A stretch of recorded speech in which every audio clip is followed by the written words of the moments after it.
the ability to zoom in and zoom out, partners just to stay there, right? Because business has to go on. When two men are talking, they can be talking about anything. That's what public knows, is it? That your sister was not.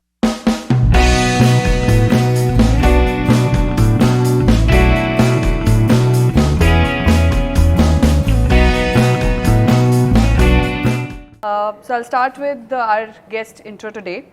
She is a dynamic professional with 15 years of extensive experience across multiple financial institutions. Her experience led her to this industry leader position today. She's an IT graduate and XLRI postgraduate. She's a mother of a beautiful daughter. And there's a lot to talk about her, but without ado, let's first welcome Snehil Gupta to our episode 2. Thank you, Snehil, for joining in. And I think all of us would like to know more about you. So if you can let us know about your journey, how you started, and about yourself a bit. Sure. Thank you, Sakshi. Honestly, I'm feeling humbled and honestly honored at this opportunity given to me. And we'll try to kind of maximize this 1 hour slot and share my life's experience and the journey that has been here. Yeah. So as you mentioned, of course, I'm an IIT graduate and XLRI. I started off with Axis Bank as a relationship manager for the corporate credit clients. And then from there onwards, I moved on to work with ING Vysya, which was in the advisory space. Then I worked with Kotak Bank. And nice. Post these 3 banking sprints, right, then the fintech bug actually bit me. And the part of the reason was because honestly, I wanted to do more, right? Because as an individual, if I talk about my journey, I think I'm a very purpose-driven individual, and if I'm doing something, I really look forward to getting the satisfaction out of it, right? That I'm really making an impact. I've worked in 3 fintechs, and I have seen all stages of fintechs, if I may put so, right? So the first one that I worked, it was an incubation stage fintech, and it was just a plunge I took, by the way, right? So did not, I think if I look back, it was a foolish decision. I wouldn't make a decision like that today. It came with lots of learning, but I really did not check too many things, right? That who is the team, who is the founder, the things that I would do today with the knowledge that I have, right? But I think at that time I really wanted to make a difference, and hence I joined that. Work there was very, very relevant to what I was doing in the bank, and literally build the product from scratch, like what should be going in there. And then for the next 2.5 years, I worked with Prisha. So there was a startup Prisha herself had founded in consumer lending space by the name of Credifiable, and I think it was a beautiful experience, I would say. I think we did a lot of things together. We learned how to run an organization together, learned so many things around the nuances, like because in the banks I had always seen things at scale. Yeah. This was a well-oiled machinery which is already working. The processes were set, but here in Credifiable, honestly, we did everything. Right, we did marketing campaigns. I even made collection calls to that extent, right? So, but a great learning experience. And then I worked with Early Salary, again slightly briefer stint. So that was a Series B funded when I joined them, right? So very stable. So they were already growing. So whatever we had done in Credifiable, they were already behind that, and they were in a scale-up mode, right? So. But I think across these 3 fintechs, what I did essentially was set up businesses, set up products from the scratch. And that was a huge amount of learning. And honestly, and that is exactly when Credit Saison happened. We were just setting up shops here. And Credit Saison as an entity, the biggest advantage was the parent backing. So moving to the first section, which is more about knowing how you started your, how was your early life, how you started. So let's start with this, that how was your childhood? Were you a naughty kid, or you were always decent and structured like you are now? So, no, I wouldn't say I was a naughty kid, but I wasn't a structured kid as well. I think while growing up, I had like a normal Indian middle class typical childhood. Firmly rooted in the basic values around humanity, like you should be good, kind, integrity, honesty, right? So I think some of the things were just set up as ground rules, which has probably framed me as a person even today, right? Like, and I think a lot of credit for that goes to my father, because he was a very pure-hearted and a very with a very honest, unbiased sort of a lens to the world. So I think I have inherited that from him. So that stays. But no, I don't think I was the naughty one. That for sure was my sister, not me. That's what public knows, is it? That your sister was the naughty one, not you. And then, as child, when you were growing up, what did success mean to you that time? So I think success for me very early on meant that I have to be an independent individual, an individual who indeed is in a very respectable sort of a position, right? Second important thing was, and this is my own belief, that I had to give back something. So I should be in a position, I'm on my own, and someday, and I know I'm still not able to do it in a significant way, but there has to be some impact given back to the society in some shape and form. So at least I should be there, that A, I'm independent and have my own way of thinking and my own way of life.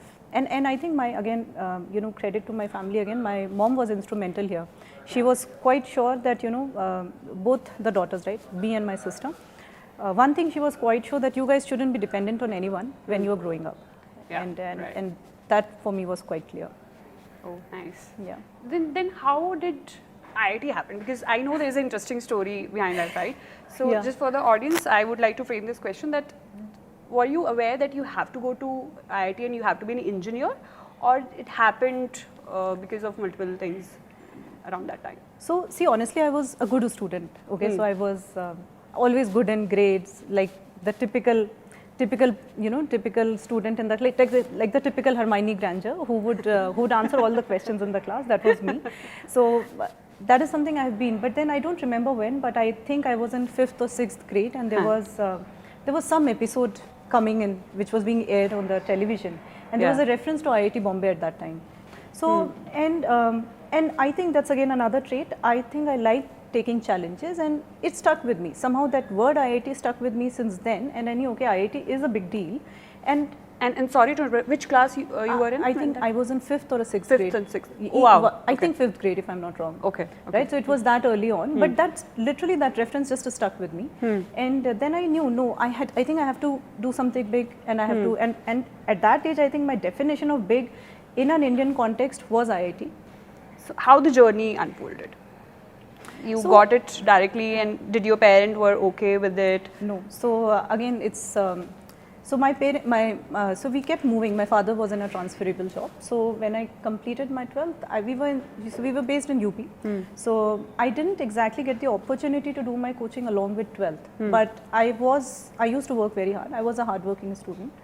I cracked the regional entrance examinations, right? So I got admitted into the REC Allahabad, plus I had access to few of the government seats in the other prominent engineering colleges of UP, right? But and then the counseling session was happening. I did not want to go because I was not able to crack IIT along with my 12th. I thought, no, I need to take a year's break and I need to study towards that. But my parents were not, like my folks in the family were not convinced, right? So I walked into the counseling session. I simply walked in there and I said, no, I do not want these government seats, blah, blah, blah. Wow. Came out and told my family, no, at my rank, I don't think any deserving seat or anything was there. And then they also happened to interact with another student whose rank was lower than mine, but apparently he got into like a decent college. And then they confronted me. And then of course, I spilled the beans. Look, dude, I really need to, give one more year and I need to prepare for my JEE. Wow. And I have to get into an IIT, and yeah, so that's the story behind it. Was it a difficult conversation? Because you took a stand, right? And you were in 12th grade, so it's not generally that easy for a 12th grade student to confront their parents and they say, no, I want to take a break and I want to go to IIT, and there are odds, right? You can get a seat and you can't. Exactly. So no, I didn't think about those things, right? So exactly what you're saying, and the earlier part of the conversations with, like till the day of counseling, my conversations with the family were difficult because they were like, at least take an admission. Whether you go, you study, you still continue preparing and all those things. But I think in my head, I was so focused, no matter what, I don't want to do this, right? I don't want to, because I knew the moment I get into an engineering college, the first year, and it's done, right? Then it is very difficult to then get into, say, next year and you're writing JEE again. And it's not an easy thing you are going through. No, but they understood. I think all credit to them. That day it was no showdown, but yeah, a couple of days before that there was a showdown. So this is more about your early life and how you started, and then after that you went to do your post-graduation. Yes. So, post my IIT, I worked for two years in Wipro, and this was in the innovation team at Wipro. Okay. So again, I would say I was slightly lucky because I happened to work directly with the Wipro CTO at that time, Mr. Divakaran, and I was specifically working on the innovation-driven projects. So SaaS, like what we hear as the BAU thing today, was a concept we had developed, and I worked on very early proposals wherein we were talking about software as a service as a concept. Wow. So, and honestly speaking, I could not make total sense of it then, but I can make sense of it today. Now, right? So I think that exposure existed. Post which I went to XLRI, and of course XLRI was fun, and I had a good time there. Again, focused on my studies and everything. Got a PPO from Axis Bank. Did my internship with Axis Bank, and then I got a pre-placement. So sorry to cut you. Were you also studious in your MBA days? So I was not at all studious in my IIT days, if I may put so. So I maintained my decent grades, but I think in my MBA days I was more studious as compared to my IIT days. IIT days, I think I partied a lot. Oh, is it? Yeah. I think 4 years, and then finally in third year, towards the last semester, I woke up to the fact, okay, now fourth year is just here, and I need to do something with my life. We know that you have 14 years of experience. You worked with multiple financial institutions. And as a matter of fact, we know that you are also mother, right? So how was it when, to handle such a demanding role while having a family to take care of? Then also, like in your current role, I know that there is a big team that you are managing. And the role you are, which is a partnership role, right? There are multiple partners which are of different kind, right? They're sometimes difficult and they're easy. How do you manage all three part and wear different hats, and then like how do you balance all three? See, to be honest, and this is true for generally any working women in general, we are dual-hearting responsibilities on all fronts, and anybody can vouch it is not easy, right? And it's a constant jugglery, and so if you see that joker who's kind of balancing the apples or the balls or whatever, right? It's a constant jugglery for me as well. So for example, sometimes looking after the best interest of the team takes a priority. Sometimes family comes as a priority, and I think partners just to stay there, right? Because business has to go on. But I think it's the ability to understand what demands your immediate attention, and I think I would refer back to what Prisha also mentioned, and I think Indra Nui has also mentioned this in the book, the ability to zoom in and zoom out. So you should really know which is the time when you have to really focus, go in deep on something, and when is the time you can pull back, right? So there are times when I really need to understand how my team is doing, what my team is working upon, and do they need my guidance, and then I would step up the pedal over there, right? But there are times when obviously partners need more attention, and there are BAU times as well. Yeah. So here I have one question from your team. They asked me to ask you this question. So they asked me that what is that they can do to impress you, because for them you're a tough leader. Yeah, that just made me sound like a very hard taskmaster. But honestly, if people who are part of my team, they have already impressed me, which is the reason they are in my team. Nice. Yeah. So they don't need to do anything now. No, they need to keep up at it, which is not easy again. But yeah, no. Okay. No, I think I can be on the demanding side at times, so I understand that. So another one question from your team: so are you inspired by Mr. Dhoni in leadership style? Oh wow, okay. I think I look up to Mr. Dhoni, of course, right? I think most of the Indians would do. To comment on his leadership ability is slightly difficult, but what I also understand is he's given a lot of room and flexibility to his team as well, right? Yeah. So if to that line, if my understanding is correct, then yes, I definitely am a firm believer in that sort of a leadership style, because if you trust your team members, if you invest in their growth, and if you then give them enough room to grow and perform, and you are willing to accept certain amount of mistakes from them, right? Certain amounts, right? Because obviously there is an impact getting created out of that. The output comes out, by the way. But at the same token, you also have to generate that trust in your team, that you will be there as their fallback option. That if something goes wrong, I'll be there to take the blame and not put the blame back on them. Because they should have that confidence in me, and then only they will be willing to commit their best towards the cause of the organization. as a women leader, right, have you faced any challenge which is very specific to women leaders or, gender specific challenges?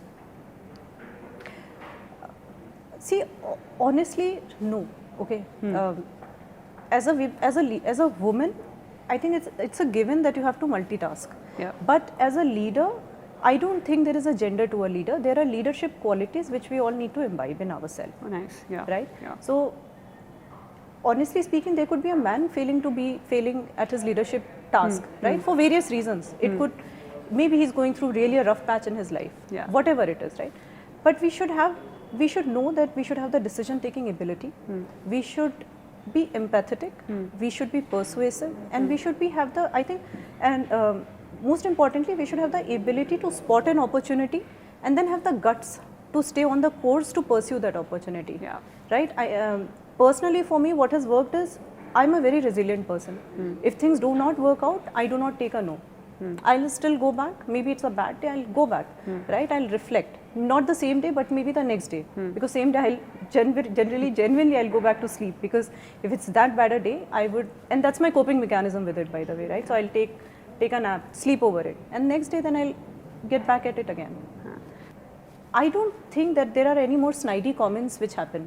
Because, and this I'm saying not just for credit Saison, because I also keep on meeting so many other partners, so many other lenders. Right? I think people are really accepting women in authoritative position today. Things change. Things have changed a lot. So that is one part of it, right, where we see that the organization are coming with more policies, structure, design, which are more women friendly, right? Yeah. But at the same time, if I look at the other side, where as women, what should we do that we don't really, get bogged down by these challenges? I think you have to believe in you, right? You have to accept you as who you are. Women in general are more empathetic. They are more persuasive, they are very focused individuals, and which is why most of the organizations are focusing on increasing diversity. Diversity by gender and diversity obviously in other aspects as well, right? So, what I think we need to do better is being cognizant of our own abilities and believing in them, right? So, the confidence that yes, we can do it, and the confidence that we are also doing it has to be communicated effectively to the team, to the seniors, and that gives you a lot of confidence. So the things do exist. Second thing, I think it's also about managing your emotions better. Right. So in general, I think women are more sensitive. We express ourselves more freely. I won't say men don't have emotions. They do have emotions, but we should develop the ability to recognize what our emotions are and be able to control it as well. Does it help to have one women friend or a colleague or someone, maybe a peer or junior, someone where you can just discuss or express yourself? It does. Yeah, it does, absolutely.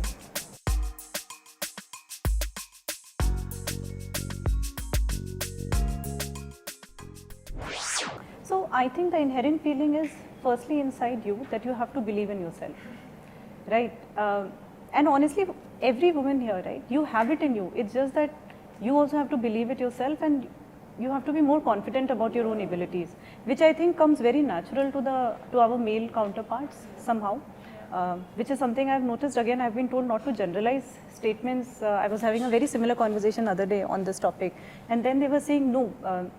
There was a male colleague, right? They were saying, no, nowadays women are so expressive, and genuinely, women are better at communication, better at negotiation. They say nowadays when women come and negotiate, we are on the back foot. Right? So these things do happen. So it's just about our ability to believe in ourselves. Yeah. Thank you. And consciously practice these things.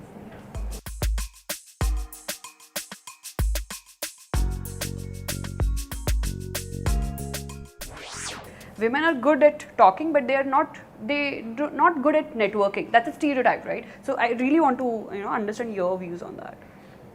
See, I would say, for sure, networking comes naturally to men, but it is also a function of the population you need to network with.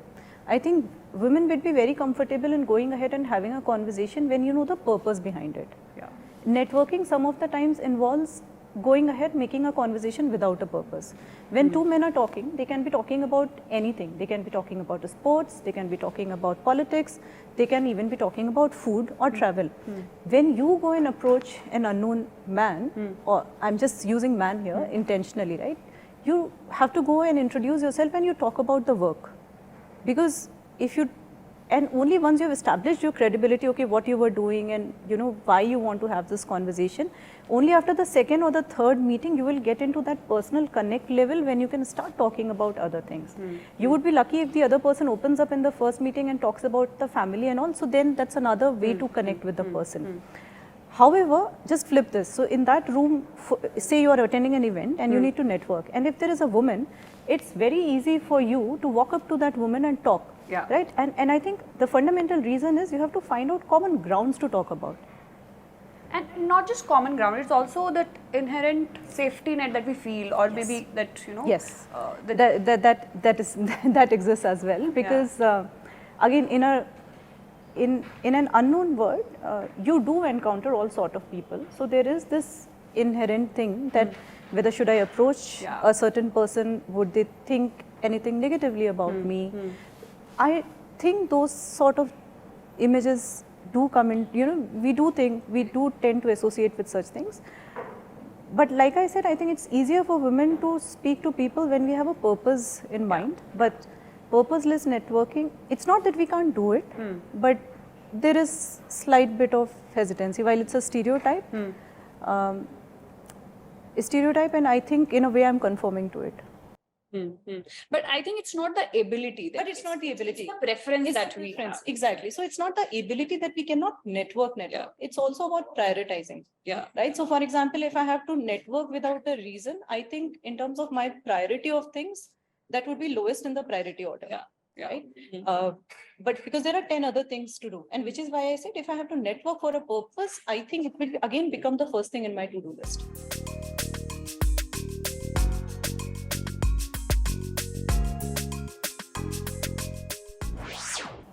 Perhaps no one, okay, but let me break it down, right? If it is about a professional discussion advice, my go-to person would be Mr. Nishant Jaspara. Okay, I would really go to him, try to seek advice, and would like if it is Presha, but given her time constraints, it's slightly difficult. But still, I do find my time like that. Now for the rapid fire, right? Would you choose when you're speaking to a friend or someone, you know, close one, texting or talking? Talking. Your favorite day of the week? Saturday. And why so? Saturday. Because there's a next day off also. There's a next day off also. Your go-to buddy in CS India? Oh, that's a very difficult question. Okay, Sakshi. She got the cue. Your first celebrity crush? Shah Rukh Khan. Oh, is it? Yes. Your favorite movie of Shah Rukh Khan? Dil to Pagal Hai. Oh, wow. Nice. Have you ever crashed into anyone's party? No. Seriously? No. Anyone in the audience? Have you ever crashed into anyone's party? I don't. I'm not the naughty one.